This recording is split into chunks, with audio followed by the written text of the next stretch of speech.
आप लोगों का स्वागत करती हूँ ईएसएस के ऑनलाइन लर्निंग ऐप में।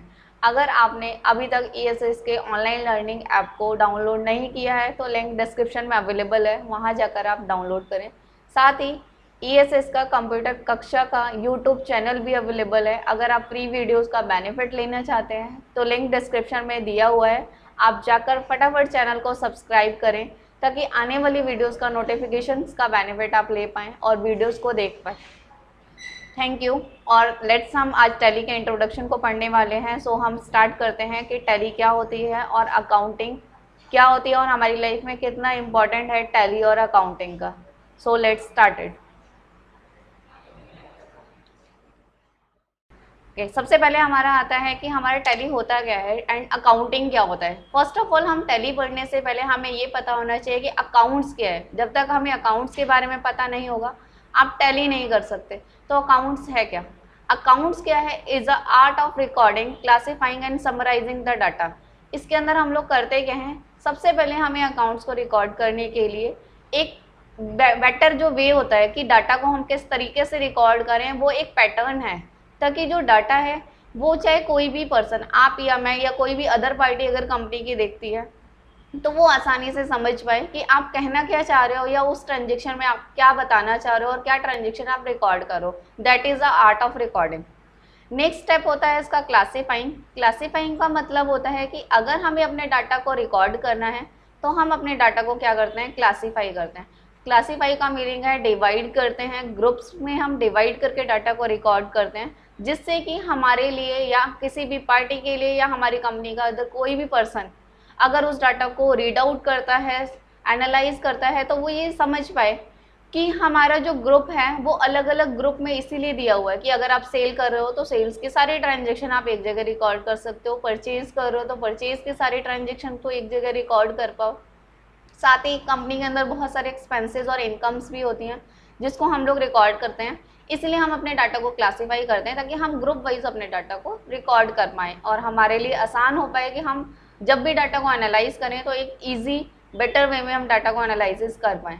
नेक्स्ट आता है आपका समराइजिंग। समराइजिंग का मतलब होता है डाटा को इन अ समरी वे में हम लोग रिकॉर्ड करते हैं क्योंकि आपका जो डाटा अकाउंट्स के अंदर होता है वो एक बहुत ही ज़्यादा यूज थ्योरी के अंदर दिया होता है, बट हमें क्या करना है, हम पूरी स्टोरी या किसी भी कंडीशन किसी भी ट्रांजेक्शन का एज अ स्टोरी रिकॉर्ड नहीं करते हैं। हम क्या करते हैं, डाटा को एक समरी वे में यानी एक समराइज वे में एक सिंपल पैटर्न के अंदर रिकॉर्ड करते हैं जिससे कि डाटा पढ़ना और उसको एनालाइज करना, उसको रीड आउट करना हमारे लिए आसान हो जाता है। या कोई भी कंपनी अगर डाटा को एनालाइज करना चाहती है, हमारी कंपनी इसको रिकॉर्ड को चेक करना चाहती है तो वो ईजिली उसको एनालाइज कर पाए।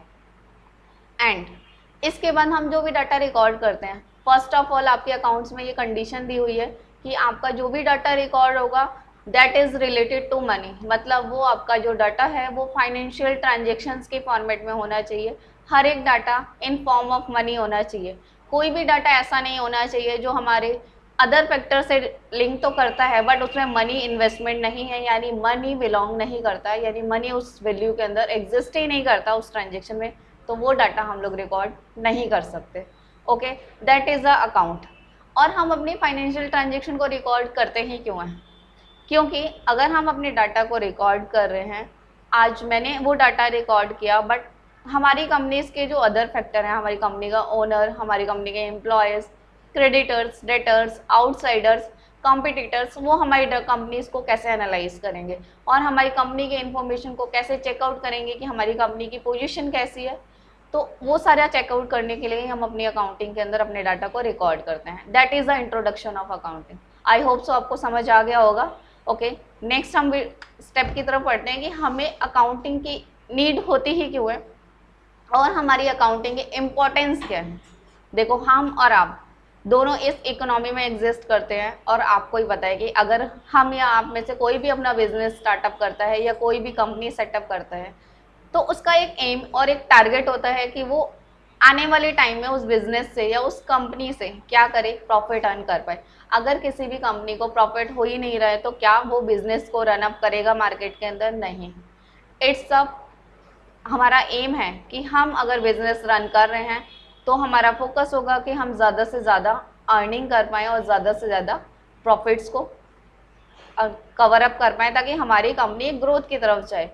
नेक्स्ट आता है कि हमारी कंपनी को बहुत सारी सोर्सेज के थ्रू इनकम्स होती है, बहुत सारे सोर्सेज के थ्रू कंपनीज को मनी रिसीव होता है। जैसे कि कंपनी अगर सेल्स करती है, किसी भी इन्वेस्टमेंट से कोई इंटरेस्ट मिल रहा है, या कोई भी इनकम हो रही है, जैसे कमीशन आपको मिल रहा है, कहीं से रेंट रिसीव हो रहा है, एक्सेट्रा। बहुत सारी कंपनीज के अंदर इनकम्स होती है जो हम रिसीव करते हैं।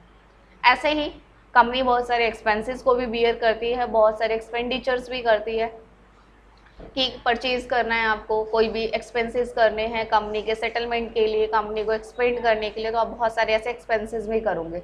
तो इसीलिए कंपनी क्या करती है, दोनों फैक्टर्स को इस तरीके से मैनेज करती है कि आने वाले टाइम में कंपनी को प्रॉफिट हो और लॉस को फेस ना करना पड़े। दैट इज अ नीड और importance of accounting. Okay, next आते हैं कि हम अकाउंट्स के बाद जो भी हम अकाउंटिंग मैनुअली कर रहे हैं, आज का वो टाइम है कि at present we are not eligible कि एवरीथिंग हम सारी चीज़ें अपने माइंड में ग्रैप आउट कर पाएँ। तो कंपनीज क्या कर रही हैं कि सारी चीज़ें अगर आप अपने माइंड में नहीं रख सकते, तो कंपनी ने उसके लिए इजी वे बनाया है कि आप अपने डाटा को सॉफ्टवेयर पर रिकॉर्ड कीजिए। तो अकाउंटिंग के डाटाज को रिकॉर्ड करने के लिए एक टैली सॉफ्टवेयर के थ्रू टैली सॉफ्टवेयर सॉल्यूशंस ने एक टैली सॉफ्टवेयर बनाया है जिसके अंदर हम अपने डाटा को रिकॉर्ड करते हैं। दैट इज़ अ tally.erp9, जो कि कंपनीज का लेटेस्ट वर्जन है, जो सबसे ज़्यादा मार्केट में एक्सपेंड हो चुका है और बहुत ज़्यादा यूज़ किया जा रहा है। तो ये जो सॉफ्टवेयर है वो टैली सॉफ्टवेयर सॉल्यूशंस के थ्रू डिफाइन किया गया है, और जो इसका नाम है टैली, वो इसलिए डिफाइन हुआ है कि क्योंकि टैली का मतलब ही होता है अपने डाटा को रिकॉर्ड करना, अपने डाटा को काउंट करना proper in a summarising manner. Okay, next आते हैं कि हमें ये तो पता चल गया कि कंपनी का जो सॉफ्टवेयर टैली सॉफ्टवेयर जो बनाया गया है वो कौन सी कंपनी के थ्रू बनाया गया है।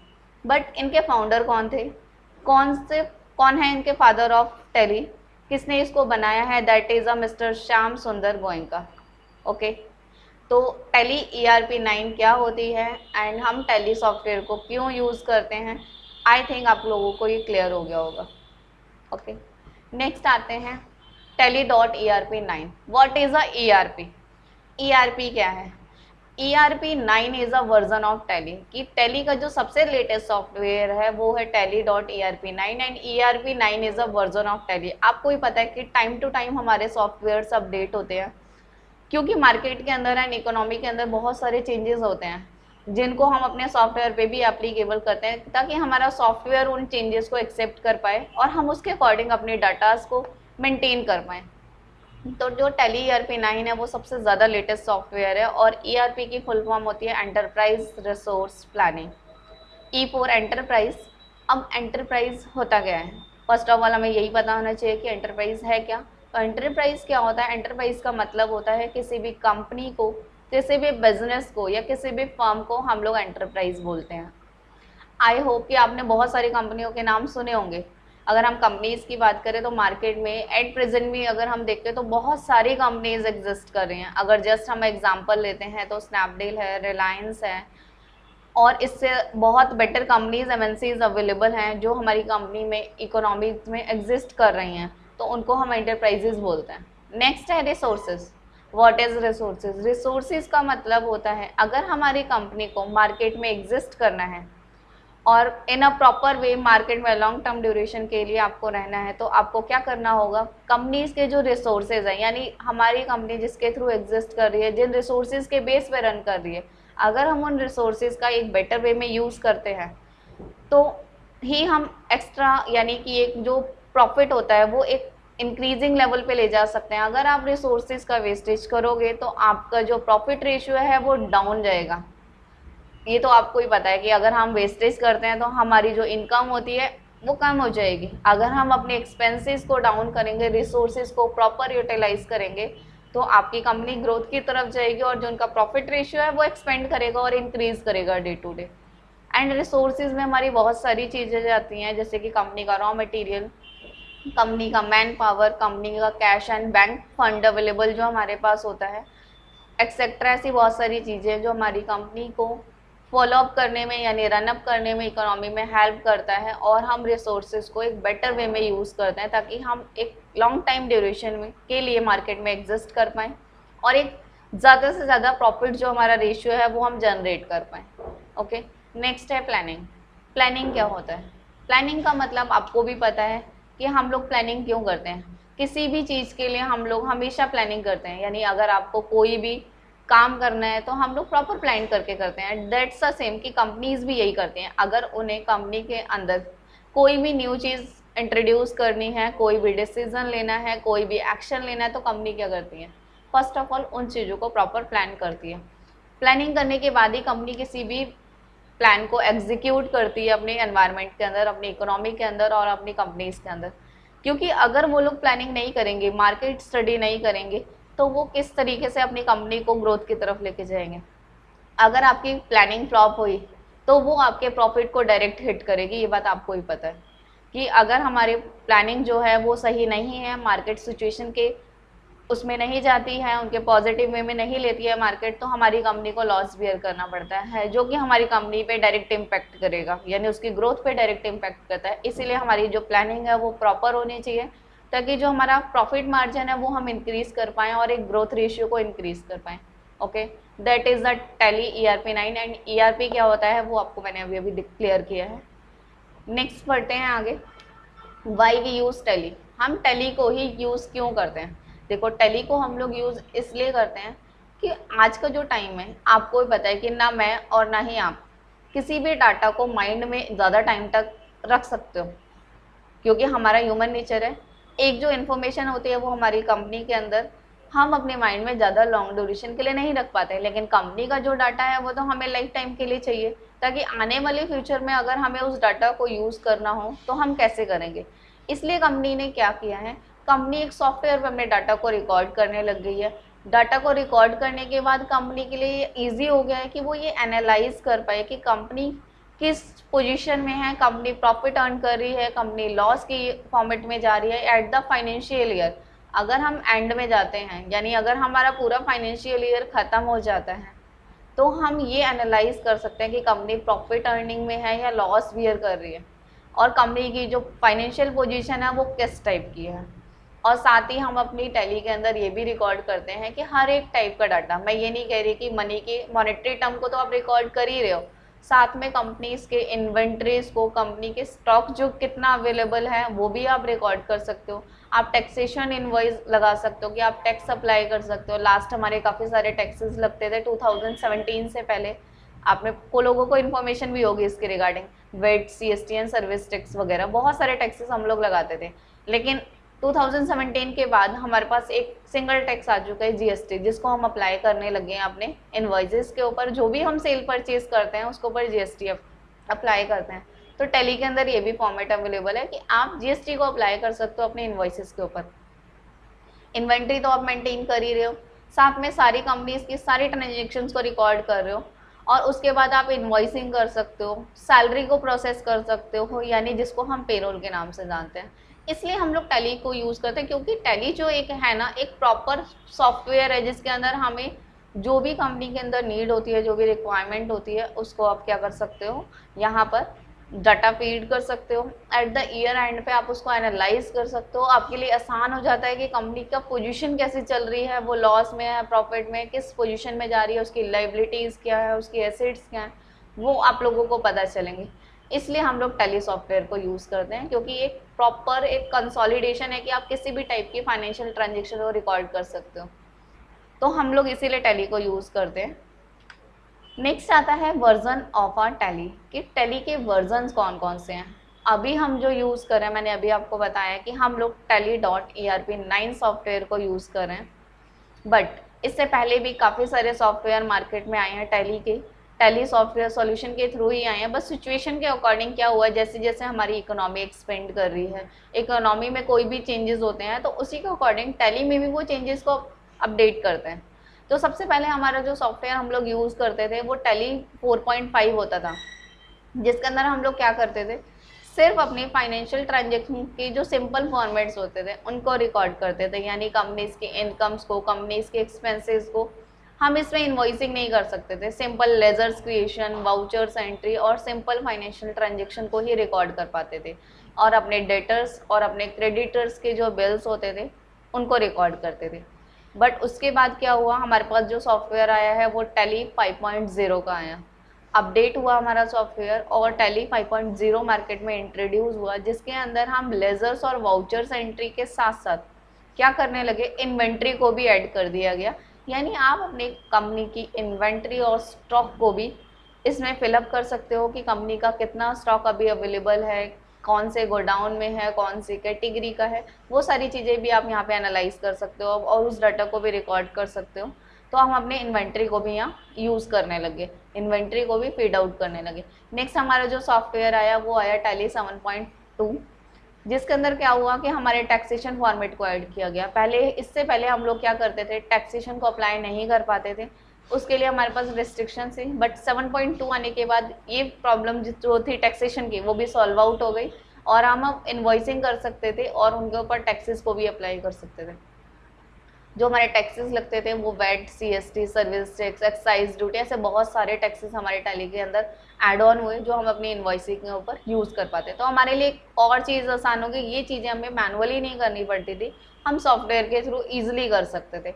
नेक्स्ट हमारे पास टैली 8.1 इंट्रोड्यूस हुआ आफ्टर द टैली 7.2। अब इसमें हुआ क्या कि हमारे पास काफ़ी सारी चीज़ें ऐड हुई, लेजर्स और वाउचर्स क्रिएशन तो हम पहले ही करते थे, इन्वेंट्री ऐड ऑन हुआ, उसके बाद टैक्सेशन को भी ऐड किया गया। अब आया हमारे पास लैंग्वेजेस का, कि जो टैली थी वो हमारे पास मल्टीपल लैंग्वेजेस में अवेलेबल नहीं थी, बट 8.1 आने के बाद कंपनी ने क्या किया, मल्टी लैंग्वेजेस को अवेलेबल किया। 10 लैंग्वेजेस में टैली अवेलेबल होगी, जिसको अलग अलग कंट्रीज़ के थ्रू आप यूज़ कर सकते थे अपने लैंग्वेज के अकॉर्डिंग। नेक्स्ट हमारे पास आया टैली 9.0। टैली 9.0 के अंदर क्या हुआ कि इसमें हम लोग पेरोल को भी ऐड कर दिया गया कि हम अपनी सैलरी को प्रोसेस कर सकते थे। सैलरी प्रोसेस करना बहुत आसान हो गया कि हमारी जो कंपनी के एम्प्लॉयज़ हैं उनकी सैलरी कैसे प्रोसेस होगी, उनके पीएफ्स को मैनेज करना, उनके ईएसआईज को मैनेज करना, एचआरए, सीए, टीए, ऐसे ही बहुत सारे अलाउंसेस एम्प्लॉयज़ को मिलते थे, तो उनको हम ईजिली सेटल कर पाए। कंपनी के जो एम्प्लॉई हैं वो कितने दिन प्रेजेंट हैं, कितने दिन एब्सेंट हैं, उसके बेसिस में हम उनकी सैलरी स्लिप्स को जनरेट कर पाए। हमारे लिए और आसान हो गया कि हम एम्प्लॉय की सैलरी को इसमें प्रोसेस करने लगे। जो कैलकुलेशन हमें करनी पड़ती थी पीएफ्स एंड ईएसआईज की, वो ईजी हो गई। आपको इसमें कुछ नहीं करना है, सिंपली आप फिलअप करोगे और वो ईजी वे में जनरेट होता जाएगा। तो हमारा पेरोल का फॉर्मेट ऐड हुआ। उसके बाद कंपनी ने, टैली सॉफ्टवेयर सॉल्यूशन ने क्या किया, tally.erp 9.0 को इंट्रोड्यूस किया मार्केट में, जिसके अंदर हमारी ओवरऑल जो भी हमारी रिक्वायरमेंट्स थी, हमारी कंपनीज की अकाउंट्स को मेंटेन करने के लिए जो भी रिक्वायरमेंट चीज़ें थी उनको सबको इसमें अपडेट किया। साथ ही लास्ट जब हमारा 1 जुलाई 2017 को जीएसटी अप्लाई हुआ तो वो भी इसमें ऐड ऑन हो गया। तो अब आप जीएसटी को भी इसमें अप्लाई कर सकते हो और बहुत ही इजी वे में कर सकते हो, इतना कोई इश्यूज़ नहीं है, आप आराम से ही सारी चीज़ें मैनेज कर सकते हो। तो tally.erp 9 में क्या हुआ, जीएसटी को भी ऐड ऑन किया। अब जो भी आने वाली अगर मॉडिफिकेशंस होते हैं तो टैली सॉफ्टवेयर सॉल्यूशन क्या कर रहा है, इसमें साथ के साथ अपडेट करता जा रहा है, जिससे कि हम लोगों को और आपको प्रॉब्लम ना हो डाटा मेंटेन करने में। ओके, तो ये हमारे वर्जन्स थे कुछ टैली के जिनको मैंने आपको एक्सप्लेन किया है। That's it, thank you so much for watching this video. Please channel को सब्सक्राइब करें और शेयर करें वीडियोस को, ताकि जिन भी स्टूडेंट्स को इसकी रिक्वायरमेंट है वो उसको फॉलो कर पाएँ। Thank you.